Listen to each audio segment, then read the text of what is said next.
예수 그리스도의 이름으로 감사하며 기도하옵나이다. 아멘. 할렐루야. 추수감사 주일 온전히 하나님께 감사드리고자 이렇게 예배의 자리, 감사의 자리에 나오신 우리 모든 성도님들을 환영하고 주님의 이름으로 축복합니다. 여러분 혹시 이 스포츠를 좋아하십니까? 저는 모든 스포츠를 좋아합니다.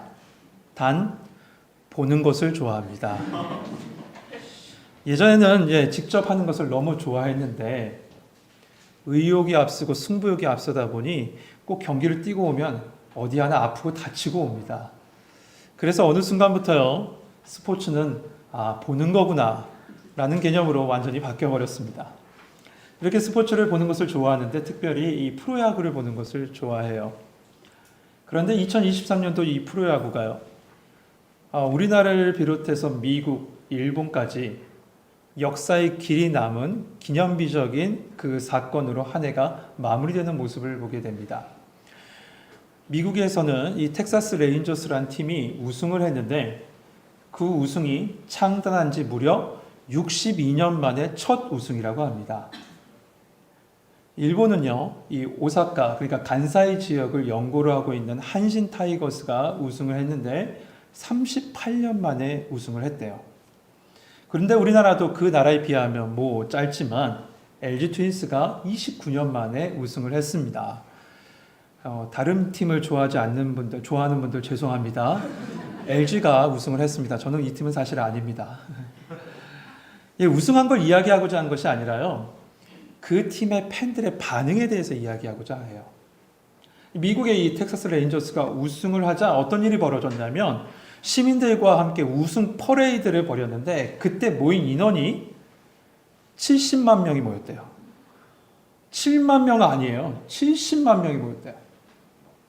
일본의 타이거스가, 그 한신 타이거스가 우승하는 날 시민들이 이 오사카 시내에 모여서 수십만 명이 이 축제를 벌였는데 그 오사카 시내 그 도톤보리라는 강이 흐른다면서요. 제가 오사카는 안 가봤는데 이 강이 흐르는데 그것을 경찰들이 통제했거든요. 안전상에 통제했는데 여러 사람들이 우승 세레머니를 한다고 그 강에 뛰어들었답니다. 한 20여 명이 뛰어들었대요. 그게 우승의 전통이래요. 그래서 그걸 했답니다. 우리나라도 열정 빼놓을 수 없죠. 그런데 제게 인상이 깊었던 건 뭐냐면요, 백발의 할아버지가 29년을 기다렸습니다 라는 팻말을 몸에 붙이고 우시는 장면이 카메라에 잡혔는데 그게 너무 인상 깊었어요. 사실 이 팀이 우승한다고 해서 팬들에게 돈을 줍니까? 그들에게만 특별한 혜택이 주어지나요? 그건 아니잖아요. 그렇지 않지만 내 팀이라는 생각 하나로 이렇게 기뻐하고 감동하지 않습니까? 그런데 여러분, 우리가 진짜 감동하고 감격하고 감탄하며 감사해야 될 분이 계시죠. 그분은 바로 우리 하나님이십니다. 오늘 본문, 우리가 읽은 본문은요, 왜 그 하나님을 찬양해야 되고 왜 그 하나님께서 행하신 일을 우리가 감탄하며 감사해야 되는지를 가르쳐주는 말씀이 시편 136편입니다. 이 시는 이렇게 시작하죠. 우리 1절 말씀 같이 한번 읽어봅시다. 1절 같이 읽겠습니다. 시작. 여호와께 감사하라. 그는 선하시며 그 인자하심이 영원하리로다. 아멘. 이 시편은 예배 때 불려진 대표적인 감사시입니다.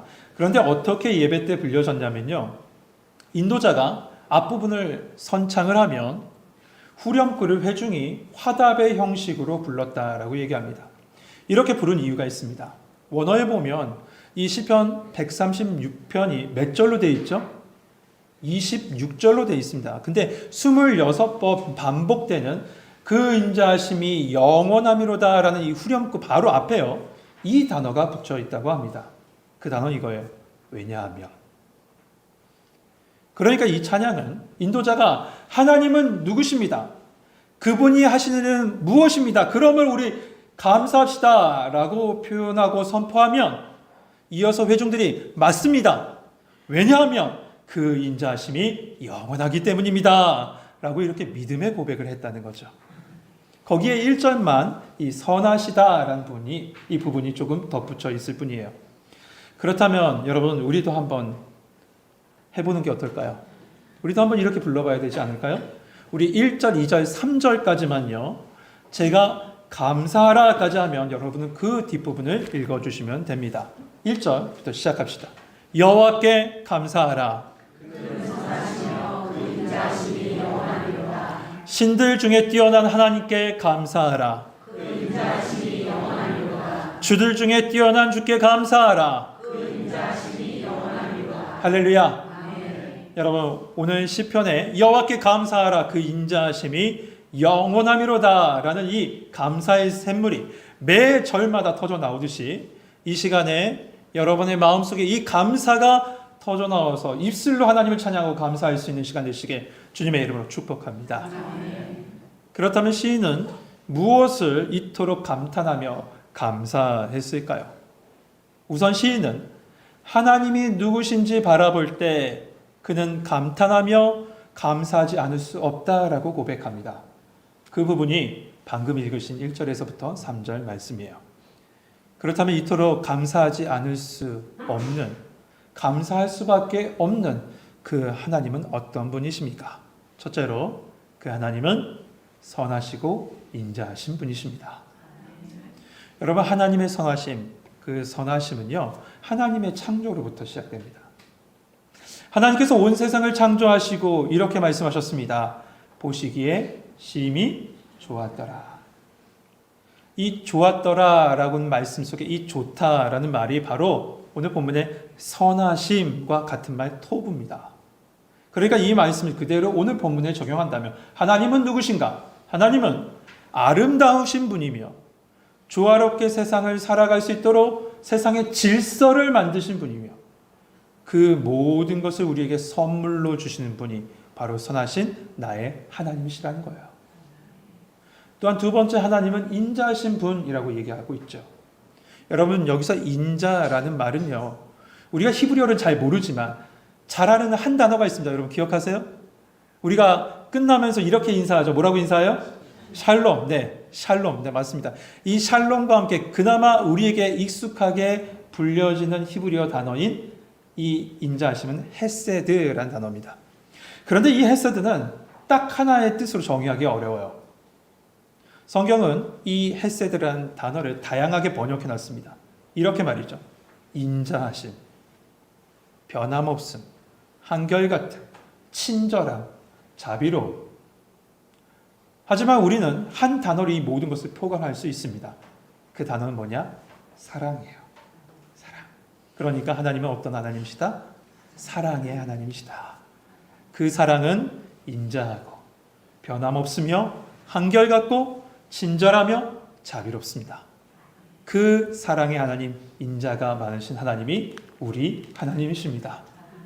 마지막으로 하나님은 어떤 분이실까? 2절에서부터 3절에 보면 신들이라고 불리는 것들의 참된 하나님이시요, 주, 곧 로드죠. 영어로 주인, 왕, 이 왕이라고 스스로 부르고 있는 수많은 것들 중에 진짜 주는 바로 하나님이시다, 우리 하나님이시다 라고 고백하고 있어요. 결국 온 세상을 주관하시고 모든 열방의 주인은 우리 하나님이십니다. 그런데 여러분, 하나님은 나의 하나님이십니다.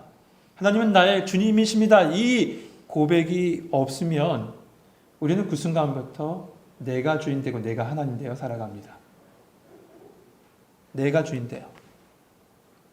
내가 주인 되어 살아가는 사람의 특징이 뭔지 아십니까? 그 특징은 원망과 불평이 강해진다는 거예요. 왜냐하면 세상이 내 뜻대로 되지 않거든요.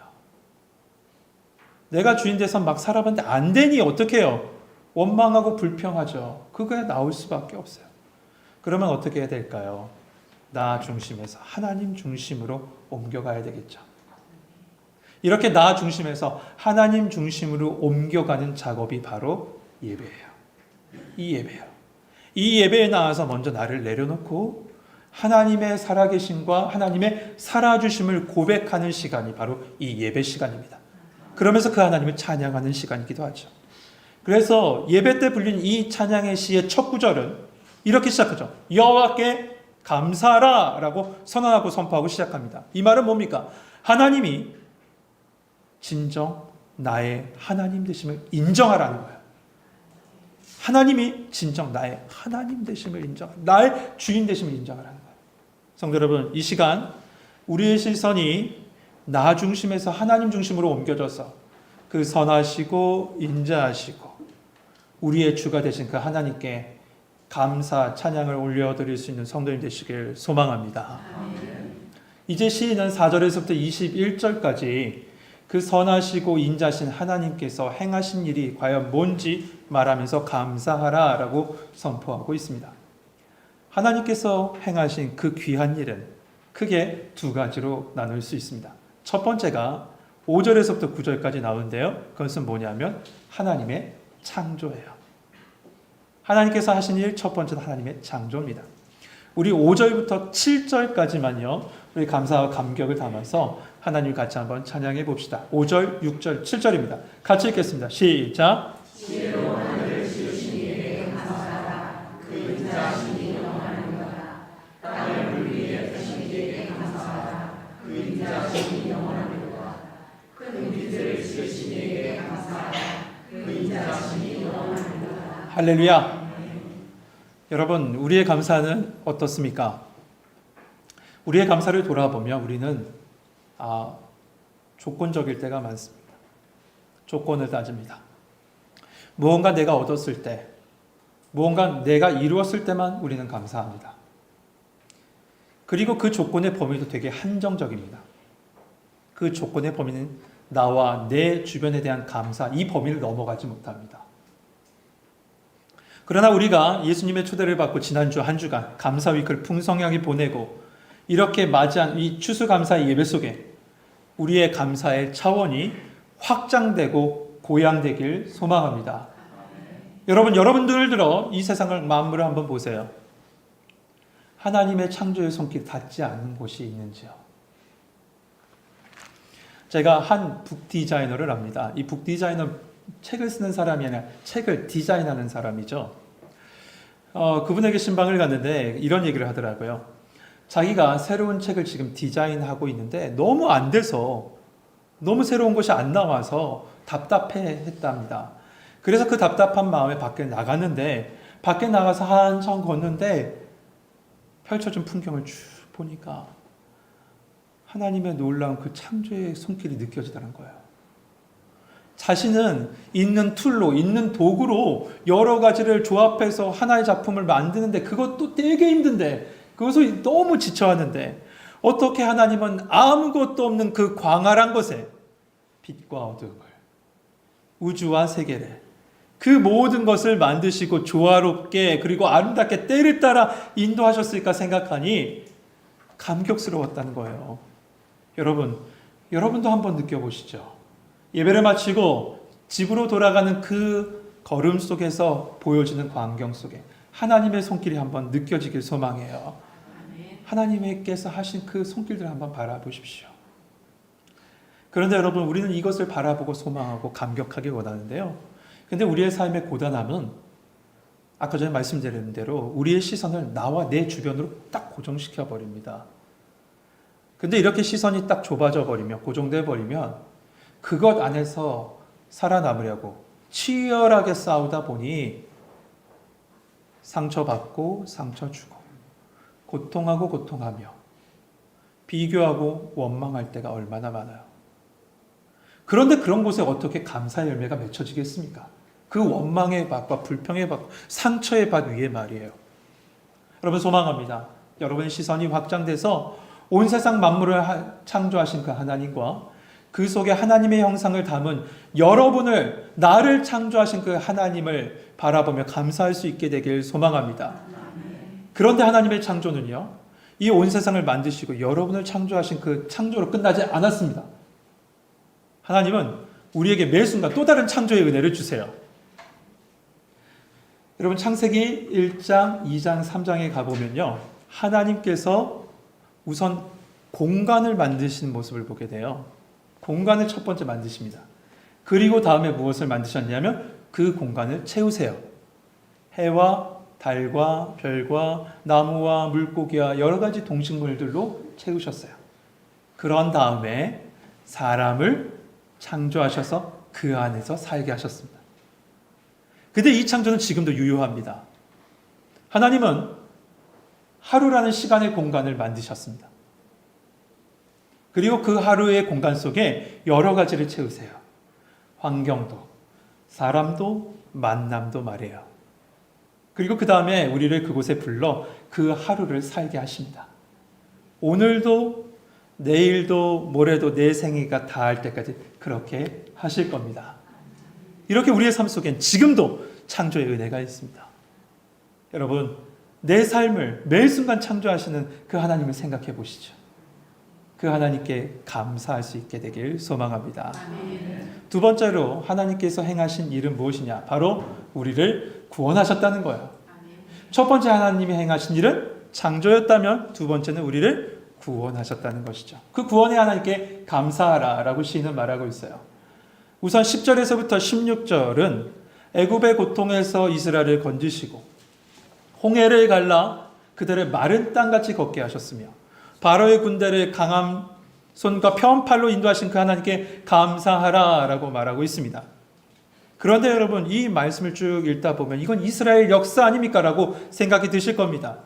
출애굽의 은혜에 감사하라 라는 부분으로 생각되지만 이 말씀의 궁극적인 의미는요, 이스라엘로 대표되는 하나님의 백성을 하나님께서 그 어둠의 권세로부터 건지신 그 하나님의 은혜에 대해서 감사하라 라고 우리에게 말하고 있는 거예요. 여러분, 하나님께서 이스라엘을 애굽에서 어떻게 건지셨습니까? 사망이 뒤덮고 있던 그 애굽에서 유월절 어린 양의 피로 이스라엘을 구원하셨습니다. 이처럼 어린 양의 피로 이스라엘을 구원하신 그 하나님이 예수 그리스도의 보배로 피로 영적인 이스라엘인 우리를 구원하여 주셨습니다. 그 구원의 은혜가 우리 가운데 있다는 겁니다. 여기서 한 걸음 더 나아가서 사도 바울은 이렇게까지 얘기합니다. 고린도전서 10장에 가보면 이스라엘이 홍해를 건넌 사건을 이렇게 표현해요. 그리스도인이 예수 그리스도와 연합한 사건인데 그 홍해를 건너므로 말미암아 그 안에서 우리의 옛사람은 죽고 새 사람으로 태어난 부활과 생명의 은혜의 상징이다 라고 얘기합니다. 그러니 홍해를 건넌 이 사건을 통해서 우리에게 보여질 것은 예수 그리스도로 말미암아 난 연합된 존재구나. 내 옛사람은 죽고 새 사람으로 우리를 하나님께서 세우셨구나. 그 구원의 은혜에 감격하며 감사해야 될 줄 믿습니다. 이렇게 말씀 속에서 이 애굽의 압제에서 구원하신 하나님을 보았다면 이 말씀을 읽고 있는 우리 또한 그래야 되겠죠. 하나님께서 우리의 독생자 예수 그리스도를 보내셔서 그분을 통해서 저를 죄와 사망에서 건져주시니 감사합니다. 여러분, 이 감사는 우리의 입술 속에서 당연히 나와야 될 당연한 감사입니다. 그런데 이 구원의 은혜는요, 영적으로 우리를 죄와 사망에서 생명으로 건져주신 것으로 끝난 것이 아니라 하나님 나라를 향해 가는 그 모든 믿음의 여정 속에서 끊임없이 우리를 구원해 주세요. 하나님께서 지금도 우리를 구원해 주십니다. 그 말씀이 우리가 읽지 않았지만 이어지는 17절에서부터 22절에 보여주는 말씀입니다. 말씀은 이 가나안 족속으로부터 승리를 주시고 약속의 땅, 그 이스라엘을 기업으로 주신 하나님께 감사하라라고 하고 있습니다. 이것은 무엇을 의미하냐면 어둠의 권세가 우는 사자처럼 두루다니며 삼킬 자를 찾고 있는 이 세상 속에서 우리를 지키시고 보호하신, 그리고 보호하실 하나님께 감사하라는 거예요. 여러분, 하나님은 지금도 우리를 보호하십니다. 하나님은 우리에게 승리를 주십니다. 그리고 우리를 구원하십니다. 그래서 시편 62편에 시편 기자는 이렇게 선포하고 있습니다. 나의 영혼아, 잠잠히 하나님만 바라며 나의 구원이 그에게서 나오는도다. 성도 여러분, 지금까지 시인은요, 하나님의 창조와 이스라엘의 역사 속에 행하신 그 하나님의 일을 찬양하고 있었습니다. 그러면 그 찬양을 했다면 이어지는 23절부터 24절에 보니 그 모든 것을 붙잡고 그는 자신의 삶 속에 행하신 하나님을 찬양하고 감탄하고 감사하고 있음을 보게 됩니다. 여러분, 우리는 수없이 예배를 통해서 그리고 말씀을 통해서요, 하나님께서 행하신 그 놀라운 일, 창조, 구속, 구원, 인도하심을 보고 들었습니다. 근데 그 말씀이요, 이 예배 자리를 떠나면 그 순간 나와 아무런 상관이 없는 말씀이 되어버려요. 하나님이 온 세상을 창조하셨대. 하나님이 이스라엘을 구원하셨대. 예수님이 십자가를 지셨대. 성령님께서 어둠의 권세로부터 우리에게 승리를 주신대. 그런데 거기서 끝. 여기서 끝이 돼버립니다. 그 순간 나와 아무런 관련이 없는 말씀이 돼버려요. 머리로는 이해했어요. 그런데 그것은 내 삶이 되지 않았다는 거죠. 오늘 성가대가 고백하죠. 마음과 입술로 찬양하는데 그것으로 다 할 수 없으니 하나님 감사가 삶이 되게 하여 주옵소서. 감사의 삶을 살게 하여 주옵소서라고 하지 않습니까? 우리가 말씀을 들었는데 말씀이 내 머리 안에만 갇혀 있고 이 공간 안에만 갇혀 있어요. 하나님은 오늘 시편 기자의 모습을 보니 그 하나님께서 역사 속에서 인도하셨던 창조의 하나님, 구원의 하나님, 인도하시는 그 하나님을 이 사람은 붙잡고 나의 하나님으로 붙잡았어요. 그리고 그 하나님이 나의 간증이 됐다라고 고백하고 있습니다. 여러분, 하나님의 말씀 속에 담겨져 있는 모든 하나님의 인도하심이 우리의 삶이 되길 소망합니다. 그래서 그 속에서 하나님의 놀라운 손길에 감탄하며 감사할 수 있게 되길 주님의 이름으로 축복합니다.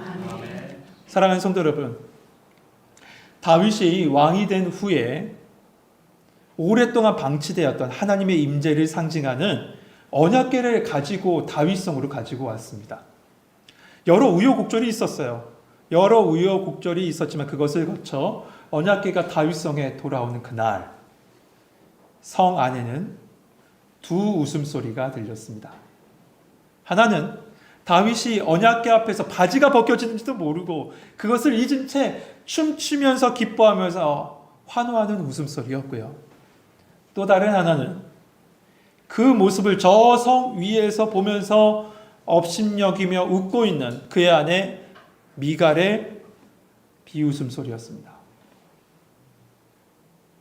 똑같은 예배를 드리고 똑같은 하나님의 인도하심과 임재를 경험해도 어떤 이는 눈물을 흘리면서 감사하고 한다면 어떤 이는 공감하지 못합니다.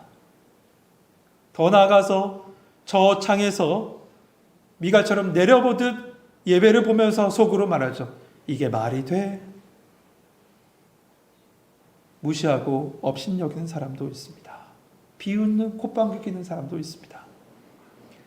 지금껏 여러분은 하나님의 은혜와 감사, 인도하심에 대한 말씀을 들었는데 여러분 심령에서는 어떤 웃음소리가 들리십니까? 참으로 바라는 건 하나님의 성품과 하나님께서 행하신 모든 일, 여러분에게 행하신 일이에요. 그 여러분에게 행하신 그 모든 일 속에 우리의 반응은 감탄과 감사가 되길 소망합니다. 헬렌 켈러 아시죠? 헬렌 켈러는 듣지도 보지도 말하지도 못한 그녀였습니다.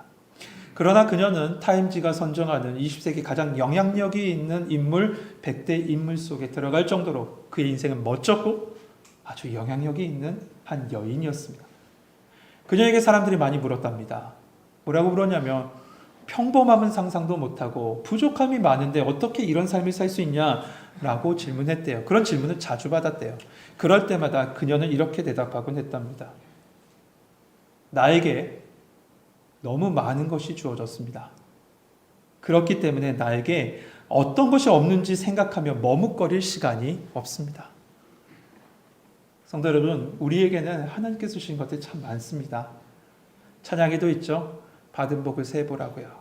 크신 복을 내가 알리라. 받은 복을 세어보라. 주의 크신 복을 내가 알리라. 이 추수감사절 보내시면서 받은 은혜를 하나하나 한번 세어보십시오. 그런데 진짜 감사한 건요, 많은 것이 내게 주어졌어요. 내가 받았어요. 주어진 것도 주어진 것, 그것을 주어진 것에 대해서 감사할 뿐만 아니라 주어진 것을 넘어서요, 모든 것 대신 하나님께 감사하십시오. 그분이 여러분과 함께 하신답니다. 내게 주어진 것만 감사하지 마시고 모든 것 대신 그 하나님이 나와 함께 하신다니 감사하십시오. 여호와께 감사하라. 여호와께 감사하라. 그분이 나와 함께 하십니다. 그 인자하시고 선하시고 모든 것 대신 그 하나님이 여러분과 함께 하실 줄 믿습니다.